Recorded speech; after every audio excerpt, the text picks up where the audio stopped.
Will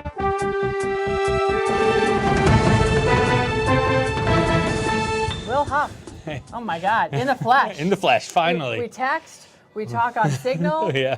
we share X. We go around. We were at another event, but then we had to leave early, one of us. So we just pass each other all the time. Each other. Yeah, I think it was another Flynn event, wasn't it? Last time I was in DC. Yeah, we just had the same circle, though. Yeah, same circle. It's a good circle. People trying to save our republic, preserve our republic. It seems to be a small circle these days. It does. There's a lot of people that are spectator sport watching us go, it's on fire. It is. And, so you were sitting in this meeting, this election integrity meeting here, that General Flynn, who's the chair of the Ellie Gold of the Gold Institute.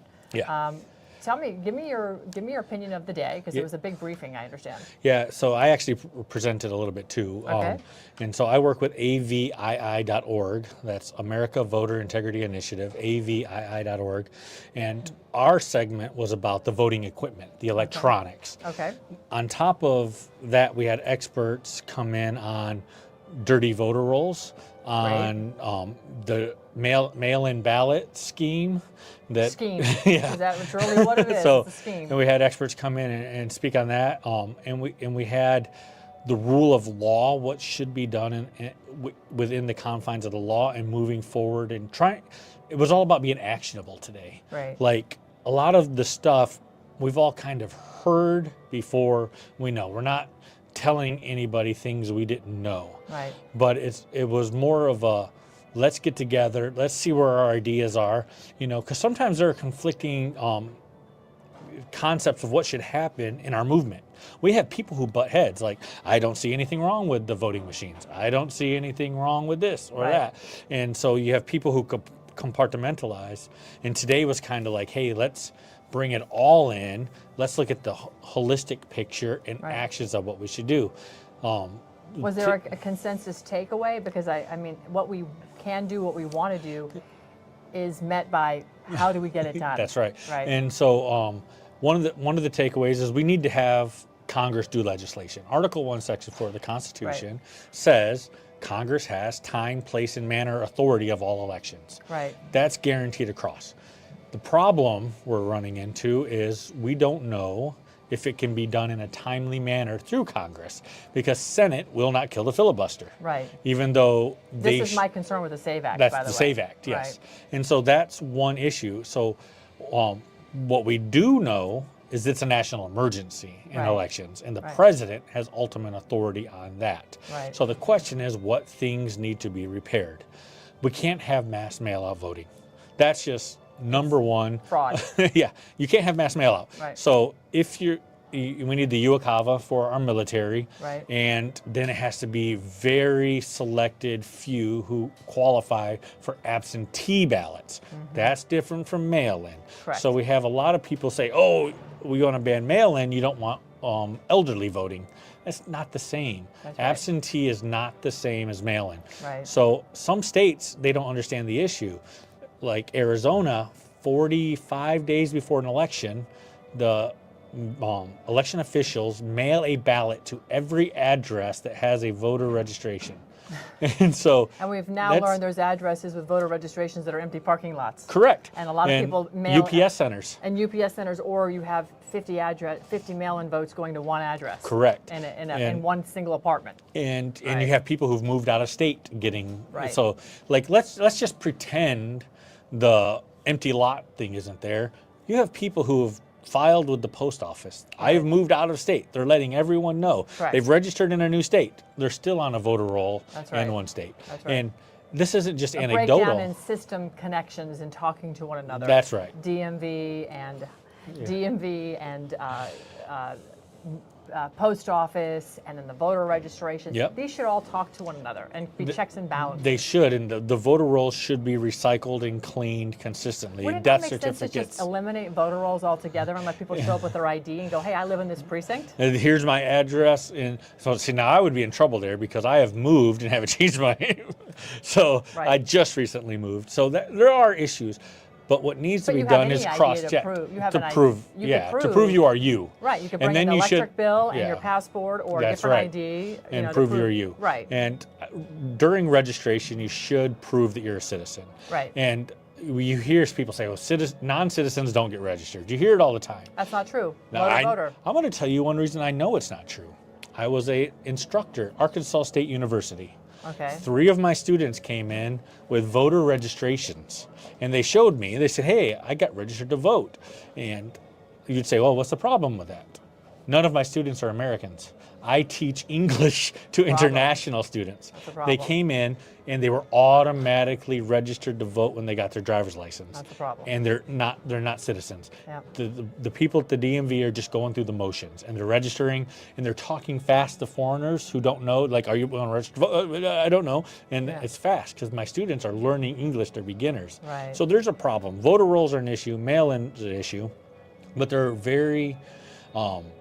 very few people who really understand the electronic vulnerabilities and who work in our actual elections. You know, they say we have an election, but we really have like 4,000 elections going on. Each county runs its own election. That's right. And when you go talk to a county official, they don't understand the vulnerabilities in each action. I'm going to say for 99% of the counties, they're good people running the elections. They want safe elections. They want them secure, but they're not smart on the issues. Well, the statutes, they're not following the statutes because they haven't been trained on the statutes. They don't get help.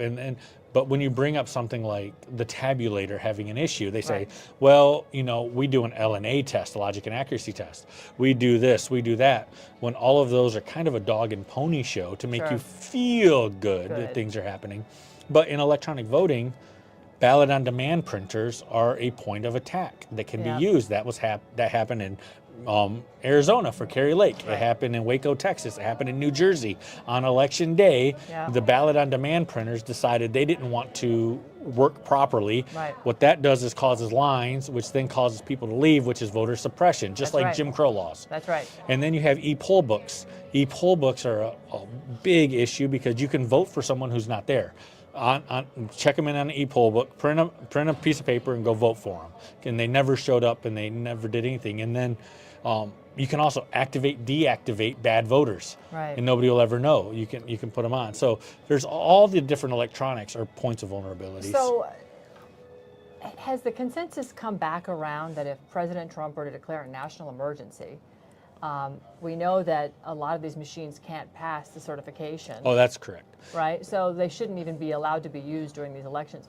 Why not? Is the consensus at this point, after everything you've learned, that we need to go to one-day voting for federal elections, voter ID, paper ballots, smaller precincts, hand counting? Yeah. I mean, does that just simplify everything? Yeah, it becomes and a then really... let's work on the machines if we really want to go back really simple process. It is. On election day, you have precincts no larger than 1,500 people. Right. And then if you want to use a tabulator, let's say you run it through an electronic tabulator, it should come exactly right out of the machine and then count it. So you give your quick report to the county, then you count it before it ever leaves a precinct. Right. And that's easy if you have small precincts. But why the pushback for that?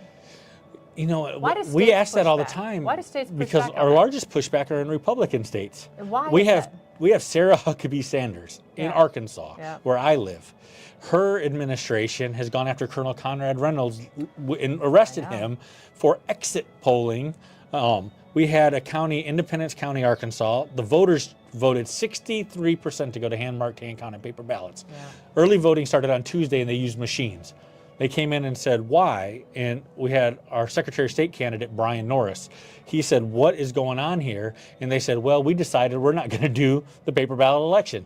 And the county, just 9 people overrode the will of the voter. So he's suing now to say you can't just override the will of the voter. This is Republicans. So if the president were to do an executive order that basically said this is what's going to happen, are we in fear of the counties ignoring that executive order? I think you're going to have like secretaries of state suing the president and saying you can't do this, and that's what's going to happen. They're going to be ignored. They've already ignored his executive order from last year. Correct. Arkansas, again, solid red. There's the Sarah Huckabee Sanders appointed the Secretary of State, Cole Jester.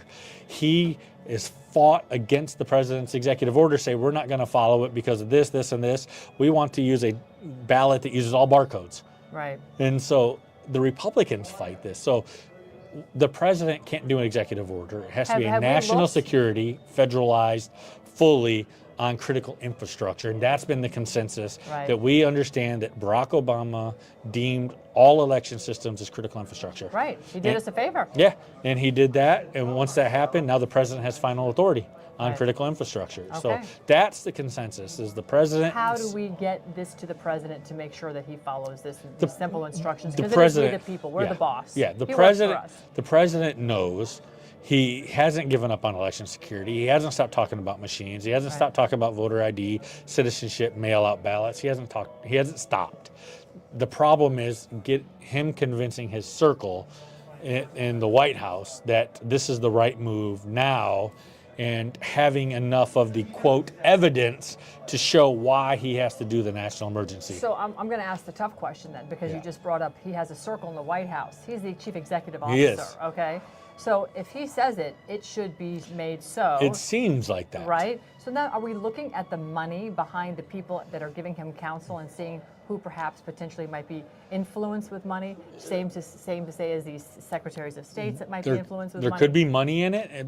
There could be people, there might be people who really have his best interest out, who just don't believe that the voting machines are bad, or they just should they be sitting in this they room? should be. Right. But the president did have a representative here, so that's good, and a couple people from the administration. Who was here? Kurt Olson was here. Okay. And so that's good. And Carrie Lake was here in her official capacity as what I forget the name of the organization. Voice of America. Yeah. So she was here listening and speaking, and so I think the message will come back. And it wasn't a room full of conspiracy theorists talking about this election was stolen, this election was stolen, this was election stolen. That actually wasn't anything that was talked about. What was talked about is, where are our points of vulnerability? Right. How do we make society feel safe in our system and trust that the election outcome is what the people willed? That's the conversation. Great. We want people to have faith that their vote was counted accurately and it mattered and it wasn't just canceled out. They want to know they've been represented and not ruled. Okay, so the wrap up from this meeting then will be the representatives that were from the administration will take this information back to the president, brief him. Yep. And we hope to see action in the form of an executive order. No, it's got to be a national emergency declaration. Here's what I hope to see. I hope one day the president calls an 8 p.m. National address. Okay. He walks to a podium with Tulsi Gabbard on one side and Ratcliffe on the other side, and he says, we have a problem in our elections. It's national critical infrastructure, and we need to correct the action. As the main executive of our country, tasked with the right of preserving our republic, we need to take action and tell the American people everything he's found. It needs to be laid out. We have found this, and this from Georgia, from Fulton County, from what we know has happened in Arizona, from all these different places. Right. I need him in a public address calling the national emergency and talking to the people. Because when the people hear from him, they get it firsthand. It hasn't been spun by CNN or MSDNC or faux news. You know, what you get is you get the president talking to the people, and they get their initial gut reaction from what he says, what DNI Gabbard says, what the top administration have to say who are in our security apparatus. Then they'll accept what's going on. So I'm going to push back a little bit on Tulsi Gabbard, absolutely. I think she's fantastic. Ratcliffe, the director of the CIA, I'm going to push back on because he was DNI and had a report that was due. It was due. 13848. I want him there. He missed the deadline for January 2020, January 5th, and then January 6th happened, and he delivered the report on January 7th. And by then it was too late. So what I want is him there. And I want him to be able to confirm what DNI says, that we have seen this, and this happen. We have known that China mailed in hundreds of thousands of IDs to manipulate an election so illegals or non-citizens could vote because they would have an ID and have those people registered. Right. I want him to confirm. Okay. That's what I want. I want the confirmation. The DNI isn't an investigative body. I'm glad the DNI is in Tulsi's hands. Yeah, me too, and I'm happy to see it. So we need that national emergency, a prime time statement from the president, letting the people hear it firsthand and having a gut reaction from the president. it. Right. They can't hear Great. it first from the fake news. Okay. Well, from your lips to the president's ear as well. Yeah. I appreciate you stopping by. All right, I'm glad thanks. you were in this today. It gives me comfort to know people like Yeah. you were in there. It sounded like Cleta Mitchell was in Yeah, there. yeah. We had people from many Roger different Stone, states. I heard he gave I Yeah. saw Roger. when he was walking out. Roger Stone lit into the Republican establishment, saying And it's he not should. our Democrats that we're fighting here. He's right. We're fighting Republicans, and He's I see right. it firsthand. Yep. They've gone after a decorated Army colonel, Conrad Reynolds, That's right. who is in the Arkansas Military Veterans Hall of Fame, Yep. who's fought for this country, who contains a top secret clearance, and they arrested him because he's on the Shameful. side of paper ballots. Shameful. Yep. Shameful. This is shameful. We're watching our country literally in a civil war, and it's an informational civil Yeah. war right now, and it has been brewing. And It's a color revolution. and it's a color revolution. Exactly right. And so we're fighting And we know evil. our CIA is very adept at doing it. They've been doing it for 20 years. They've with been the doing help it all of- over the world. all over What the makes world. us think they're not going to try it here? Well, we're the last thing standing between the New World Order and, And I'm glad Freedom. Marco Rubio went and said the New World Order is dead. yeah. So we need yeah, it. Yeah, we need it. So, Exactly. yeah. Thank you so much. Thanks for covering it and sticking up for these Oh, topics. of course. This is our country. Yeah. We don't have a choice. No, there's nowhere else to go. There's nowhere else to go. Nope. There's nowhere else So, to go. yeah. God bless you. Thank you for your You work. too. Thanks.